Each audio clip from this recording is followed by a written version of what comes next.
E para comentar estes resultados desta penúltima avaliação ao programa de ajustamento, temos em direto dos estúdios do Porto Ricardo Jorge Pinto, comentador RTP. Ricardo, pergunto,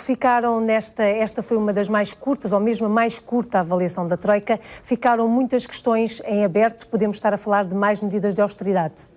Ficaram muitas questões em aberto e propositadamente. Vem aí a 12ª avaliação, essa sim será crucial e será crucial em dois planos, dois patamares. O primeiro é o técnico ou mais económico. Na verdade, vão ser precisas medidas de austeridade que garantam aquilo que é a saída de Portugal desta ajuda externa. Ninguém acredita que depois da saída da Troika, as medidas de austeridade que têm vindo a ser implementadas desapareçam como por magia ou que a partir de agora não seja preciso mais sacrifício dos portugueses, tendo em conta que a redução do déficit essa vai ter que se prolongar até 2015 ou 2016. Por outro lado, é também inevitável que a Troika, naquilo que é a preparação desta saída, acabe por obrigar o governo português a uma série de compromissos até de médio e de longo prazo, daí a tal necessidade de juntar, para além dos partidos da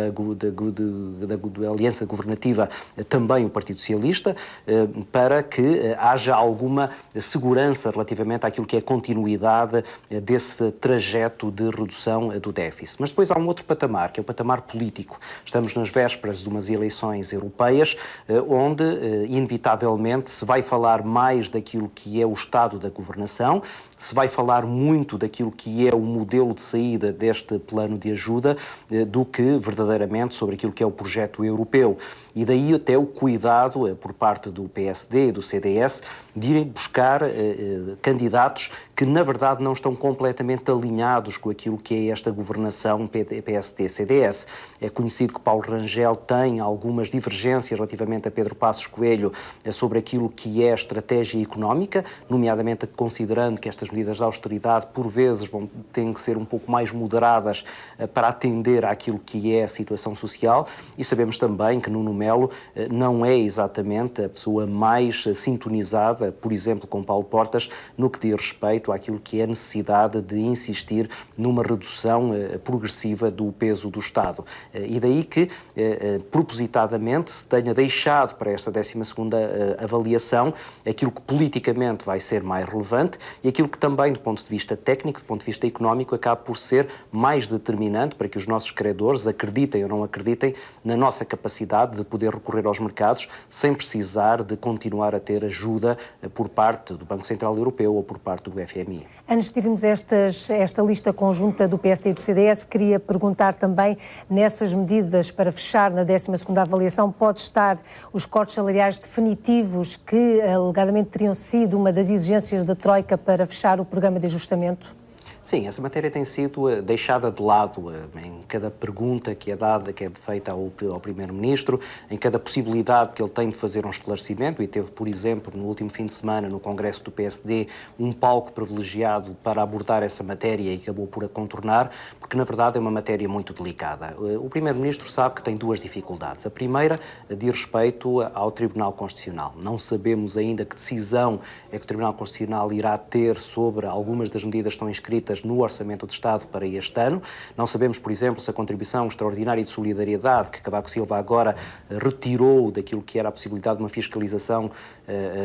pode vir a ser também alvo, porque os partidos da oposição já disseram que a querem ver fiscalizada de um chumbo por parte do Tribunal Constitucional, e há outras medidas, nomeadamente na área do plano laboral, que também podem ser alvo dessas críticas por parte do Tribunal Constitucional e, portanto, terem que ser substituídas por outras medidas. Outra questão é essa que agora colocaste, que é a questão de saber se estes cortes salariais que têm vindo a ser feitos vão ainda ser agravados por outros em cima dos que já estão e se eles não se tornarão permanentes, na medida em que, se é preciso continuar a diminuição do déficit nos próximos anos, e sabendo que estes cortes salariais representam uma parte importante daquilo que é a diminuição da despesa do Estado, se eles não terão que permanecer definitivamente. Mas se o forem, então então, alguma da argumentação, muito do argumentário que foi apresentado, nomeadamente ao Tribunal Constitucional, terá que ser revisto. E daí a tal dificuldade política que o Governo neste momento tem em dar, em primeiro lugar, uma resposta a essa questão que tu agora colocaste, em segundo lugar, em conseguir enfrentar os partidos da oposição e o próprio Tribunal Constitucional naquilo que é a explicação para essa permanência destes cortes, embora para todos, analistas económicos sobretudo, haja a percepção de que não haverá grande solução a essa permanência desses cortes. Sobre esta avaliação também há aqui a revisão do cenário macroeconómico. Havia dúvidas nos relatórios da 10ª avaliação, quer da Comissão Europeia, quer do Fundo Monetário Internacional, de que este crescimento baseado nas exportações seria sustentável. Ontem o Governo frisou isso mesmo, que quer o Governo, quer a Troika saiu convencida de Portugal de que este crescimento estava a ser sustentável. Acredita nisso? Sim, essa é uma questão fundamental na verdade, se olharmos para aquilo que são as palavras mais cautelosas por parte de Pedro Passos Coelho, um pouco mais arrojadas por parte de Paulo Portas, percebemos que as exportações são um dos principais cavalos de batalha desta coligação governamental. Paulo Portas chamou-lhe já o porta-aviões da recuperação económica, embora, na verdade, se perceba que essas mesmas exportações, do ponto de vista daquilo que é a progressão do seu aumento, têm vindo a arrefecer nesse mesmo crescimento. Havia, é verdade, dúvidas por parte dos nossos credores, em particular do FMI, sobre aquilo que é a sustentabilidade dessas mesmas exportações.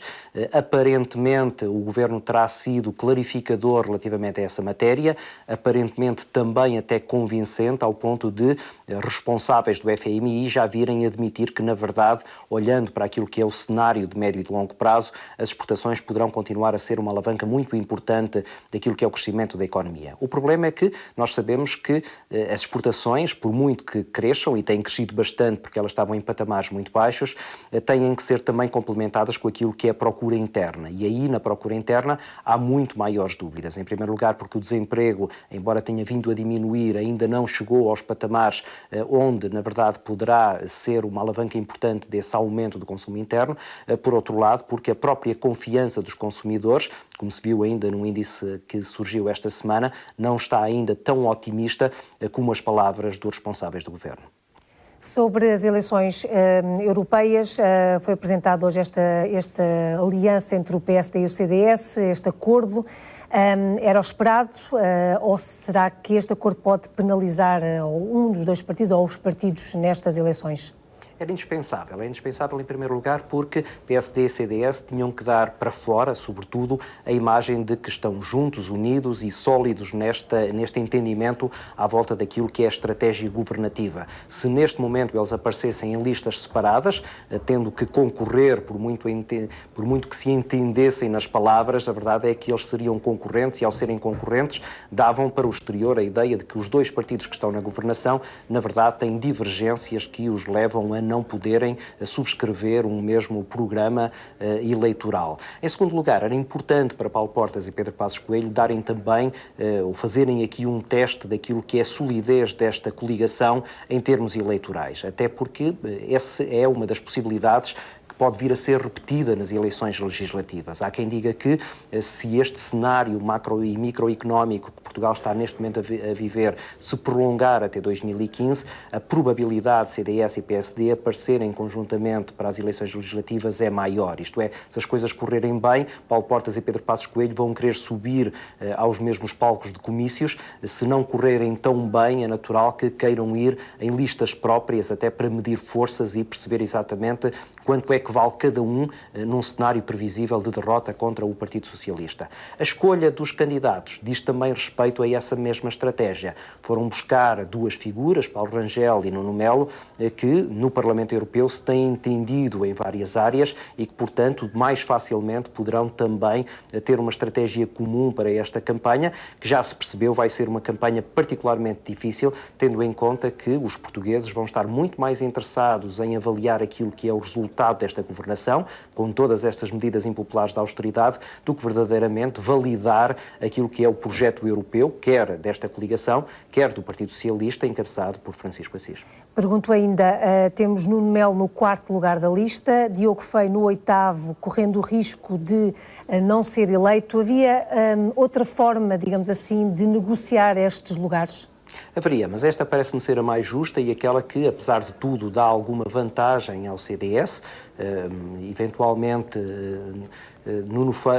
Diogo Feio apareceria em 9º lugar e não em 8º, se fôssemos pelo método D'Hondt, isto é, se fôssemos ver pelos resultados das últimas eleições o que é que valia o CDS e o que é que valeria o PSD, o CDS ficaria um pouco mais prejudicado do que ficou nesta negociação. Por outro lado, também a cedência não foi assim tão grande, na medida em que seria até expectável que, havendo aqui uma coincidência de posições, Nuno Melo aparecesse um pouco mais à frente do que aparece, estando em 4º lugar nesta lista. Há aqui depois variáveis que vieram confundir estas contas, desde logo a cota feminina, tem que haver uma mulher em cada 3 lugares destas listas, e isto, tendo em conta que os principais candidatos são homens, veio baralhar um pouco aquilo que era o entendimento entre os dois partidos, e por outro lado há também que ter em conta aquilo que é a imagem externa. Paulo Portas tem vindo a ganhar muito peso, ganhou várias pastas nesta remodelação governamental que houve depois da crise de julho, dar agora um sinal de que o CDS estaria mais forte do que aquilo que é a sua posição eleitoral, seria um sinal de fraqueza que Passos Coelho, depois de um sinal de unidade evidente no último Congresso, não quer fazer passar em primeiro lugar para o partido e depois em segundo lugar para o país, onde daqui a alguns meses ele vai ter que surgir de novo como candidato a primeiro-ministro.